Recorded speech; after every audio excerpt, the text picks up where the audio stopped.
ৰকিবুল হুছেইনক যোনে তোনে খেদে এতিয়া ধুবুৰীটো খেদে গোৱালপাৰাটো খেদে নগাঁৱতো খেদে আজি ৰকিবুল হুছেইনক তাৰ পৰা যি কেইগৰাকী মানুহে তেওঁক বেয়া ব্যৱহাৰে হক খেদিছে প্ৰত্যেকগৰাকী মানুহ মুছলিম মানুহ গোৱালপাৰাত যদি বংগীয় মূলৰ মানুহ বিজেপি বুলি কয় তেতিয়াতো আমাৰ কি হ'ব তেলে 126টাৰ 126টাই আমি পাই যাম ধুবুৰী গোৱালপাৰাত 10 লাখ ভোটত জিকা এমপি জনক যদি কোনোবাই খেদিব পাৰে তাৰ মানে 1.5 বছৰত তেওঁৰ পজিশন কিমান বেয়া হৈ গল আপোনালোকে নিজে চিন্তা কৰক আমিতো 25 বছৰ থাকিলো না সামুগুৰিতটো খেদিলে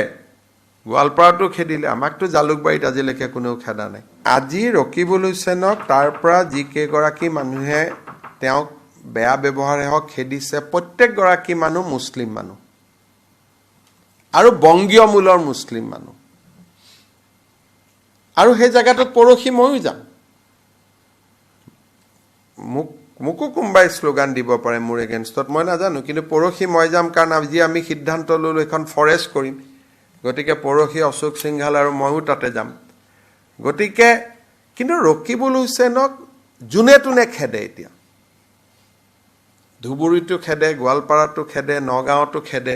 আৰু এই সমস্যাটো তেওঁলোকে নিজৰ ভিতৰত সমাধান কৰিব লাগে তাত বিজেপিক মাতি আনিব নালাগে কাৰণ বংগীয় মূলৰ ৰাইজৰ মাজত বিজেপিৰ প্ৰভাৱ নাই বুলিয়ে ক'ব পাৰে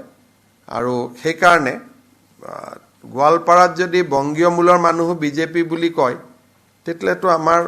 কি হ'ব তেলে 126টাৰ 126টাই আমি পাই যাম দেখোন গতিকে কোন ভিডিঅ চালে আপোনালোকে গম পাব এইবোৰ কোন মানুহ হয় কৈছো যদি বংগীয় মূলৰ মানুহে বিজেপিৰ ইশাৰাত চলে তেতিয়াহলে অসমৰ ৰাজনীতিৰ এটা ভয়াবহ পৰিৱৰ্তনৰ ইংগিত দিব কিন্তু মোৰ হাতত ইমান ডাঙৰ ইংগিত নাই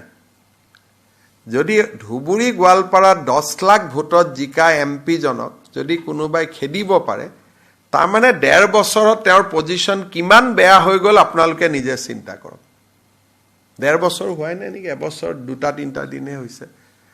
10 লাখ ভোট পোৱা মানুহক নিজৰ সমষ্টিৰ পৰা কোনবাই খেদিব নেকি আমিতো 25 বছৰ থাকিলো না সামুগুৰিতটো খেদিলে গোৱালপাৰাটো খেদিলে আমাকতো জালুকবাৰীত আজিলৈকে কোনো খেদা নাই তেনেকে সমষ্টি ভাঙিয়ে গল বিদায়ে ললো এক প্ৰকাৰ গতিকে আমাকতো কোনেওতো আজিলৈকে নেখেদা নাই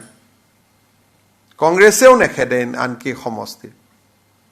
সমষ্টিৰ কংগ্ৰেছ মানুহখিনিও ভোট নিদিলেও ভাল পায় আমাক নেখেদে অন্তত গতিকে তেনেকেতো পাৰেই কৰিলো আজি ৰকিবুল হুছেইনক তাৰ পৰা যি কেইগৰাকী মানুহে তেওঁক বেয়া ব্যৱহাৰে হক খেদিছে প্ৰত্যেকগৰাকী মানুহ মুছলিম মানুহ আৰু বংগীয় মূলৰ মুছলিম মানুহ আৰু সেই জায়গাটোত পৰখি ময়ো যাম মুকু কোনবাই স্লোগান দিব পাৰে মোৰ এগেইনষ্টত মই নাজানো কিন্তু পৰখি মই যাম কাৰণ আজি আমি সিদ্ধান্ত ললো এখন ফৰেষ্ট কৰিম গতিকে পৰখি অশোক সিংহাল আৰু ময়ো তাতে যাম গতিকে কিন্তু ৰকিবুল হুছেইনক যোনে তোনে খেদে এতিয়া ধুবুৰীটো খেদে গোৱালপাৰাটো খেদে নগাঁৱতো খেদে আৰু এই সমস্যাটো তেওঁলোকে নিজৰ ভিতৰত সমাধান কৰিব লাগে তাত বিজেপিক মাতি আনিব নালাগে কাৰণ বংগীয় মূলৰ ৰাইজৰ মাজত বিজেপিৰ প্ৰভাৱ নাই বুলিয়ে ক'ব পাৰে আৰু সেই কাৰণে গোৱালপাৰাত যদি বংগীয় মূলৰ মানুহ বিজেপি বুলি কয় তেতিয়াতো আমাৰ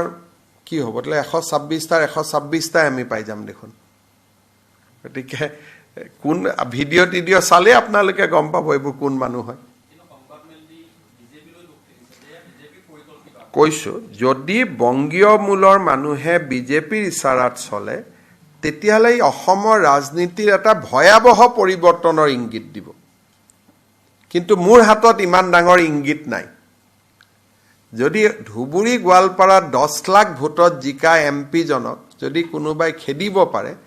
তাৰ মানে 1.5 বছৰত তেওঁৰ পজিশন কিমান বেয়া হৈ গল আপোনালোকে নিজে চিন্তা কৰক 1.5 বছৰ হোৱাই নাই নেকি এবছৰ 2-3টা দিনে হৈছে 10 লাখ ভোট পোৱা মানুহক নিজৰ সমষ্টিৰ পৰা কোনবাই খেদিব নেকি আমিতো 25 বছৰ থাকিলো না সামুগুৰিতটো খেদিলে গোৱালপাৰাটো খেদিলে আমাকতো জালুকবাৰীত আজিলৈকে কোনো খেদা নাই তেনেকে সমষ্টি ভাঙিয়ে গল বিদায়ে ললো এক প্ৰকাৰ গতিকে আমাকতো কোনেওতো আজিলৈকে নেখেদা নাই কংগ্ৰেছেও নেখেদে আনকি